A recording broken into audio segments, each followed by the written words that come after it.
This wasn't your average tale about a controlling neighborhood association president. What happened here will genuinely surprise you. It all began during our final HOA gathering, where Karen, the woman who'd crowned herself supreme authority over our neighborhood, sat at the front of the room as though she were presiding over a trial. The session had already stretched on forever, filled with pointless debates about mailbox colors and yard dimensions, when Clara, a homeowner known for being unusually courteous, walked up to me. She wanted to know if she could throw her children's birthday celebration at my pool. She wasn't demanding at all, just genuinely respectful. Her own backyard, she explained, simply wasn't big enough for the occasion. I'll admit, I appreciated her manners, but I still turned her down. My pool wasn't designed to handle a crowd of kids, and I didn't want the liability if something went wrong. Clara took it well, thanked me anyway, and let it go without any drama. Naturally, Karen had been eavesdropping the whole time. She spun around, her face full of outrage. "That's ridiculous," she snapped. "That pool might as well belong to everyone here. We should be able to use it whenever we please." I chuckled at first, assuming she was joking, but she kept pushing. "You really think you get to keep something like that all to yourself?" My temper started slipping. "Karen, I paid for that pool myself. It's on my land. The association never contributed a cent toward it." My words carried across the room, but she didn't back down one bit. Clara even spoke up on my behalf, pointing out that I had every right to say no. Still, Karen just smirked and settled back in her seat as though she'd already won the argument. For a moment, I thought that was the end of it. Clara seemed a little embarrassed but understood my position. Karen, however, wasn't done. She shot me a look so venomous, it felt like she was permanently marking me as an enemy. As she headed for the door, she muttered, "This isn't over." That's when I realized this had nothing to do with Clara's party anymore. It had become a personal battle between Karen and me. And if there's one thing you learn about people like Karen, it's that they turn the tiniest disagreement into an all-out war. My backyard pool sits right along the fence lines, bordering Karen's property. And I really should have anticipated she'd exploit that. One evening after getting home from work, I stepped into my yard and immediately sensed something wasn't right.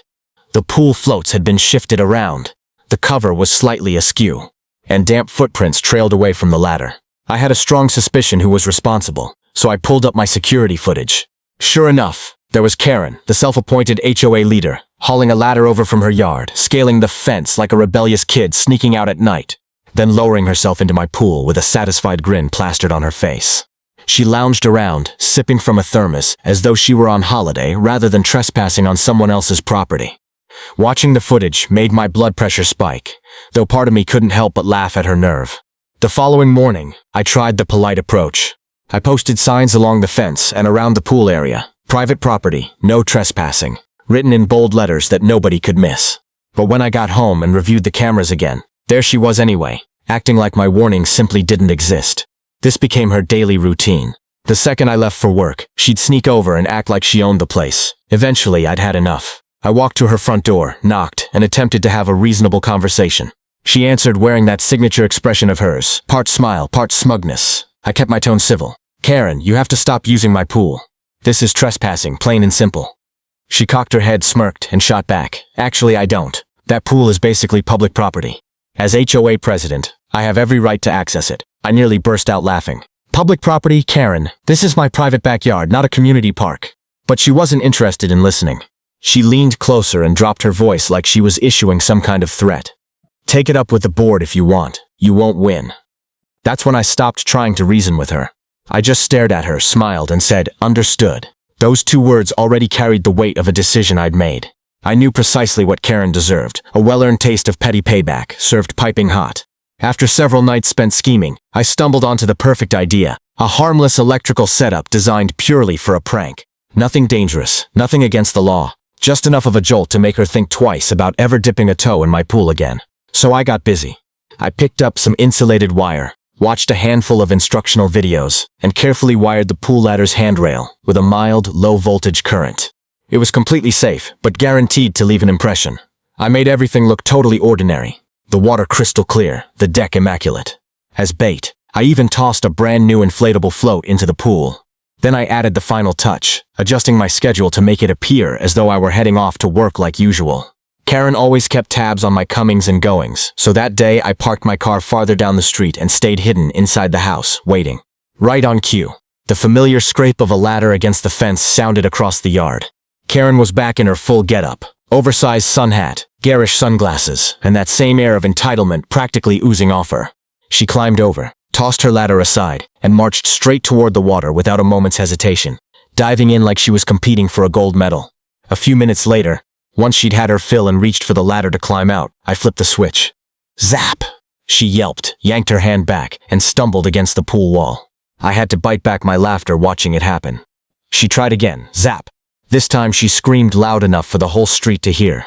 She thrashed around, cursing, attempting to grab the rail using her towel as protection. Another zap followed. Finally, I walked outside, phone raised, capturing every glorious moment on video. "Enjoying yourself, Karen?" I shouted with a grin.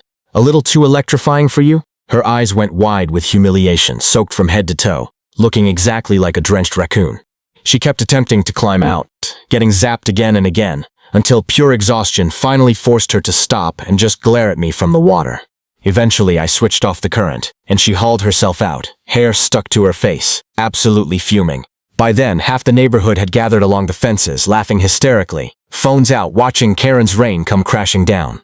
By the fourth shock, her screams had turned so theatrical it sounded like something out of a horror film, echoing through the neighborhood. She kept paddling in frantic circles, shooting death glares at the ladder, as if it had betrayed her personally. Meanwhile, I strolled around outside with my phone still recording everything. "Karen," I called out, feigning concern, "is the water a little too shocking for your taste?" That line had my neighbor practically falling over with laughter, doubled up against the fence while filming from his own angle. Karen splashed furiously toward the ladder once more, screaming that I was breaking the law, that she'd take me to court, that she'd end up owning my entire property. She grabbed at the ladder with both hands, determined to force her way out. Zap! She shrieked, flew backward, and hit the water with such force that a wave splashed right onto the patio. By now, 3 more neighbors had wandered over, phones raised, cracking up as the once mighty HOA president flailed around like a cat that had fallen into a bathtub. Finally, I cut the power, and Karen, gasping for breath with her hair plastered across her face, dragged herself out of the pool looking like a soaked, defeated rat. She crumpled onto the concrete, sputtering and soaked through, dark streaks of mascara running down her face. Someone in the crowd yelled, "Say cheese, Karen," and a camera flash went off, capturing her in the most mortifying moment of her life. That's when Karen tried to spin the narrative entirely. She pushed herself up, jabbing a shaky finger in my direction, shrieking, "He electrocuted me! He was trying to kill me!" She yanked out her phone and called 911, complete with theatrical sobbing. Within minutes, patrol cars pulled up, lights flashing, and the entire street turned out like it was some kind of weekend spectacle. Karen, still drenched, delivered what could only be described as an award-winning performance, shaking, gripping her chest, insisting I had tried to murder her.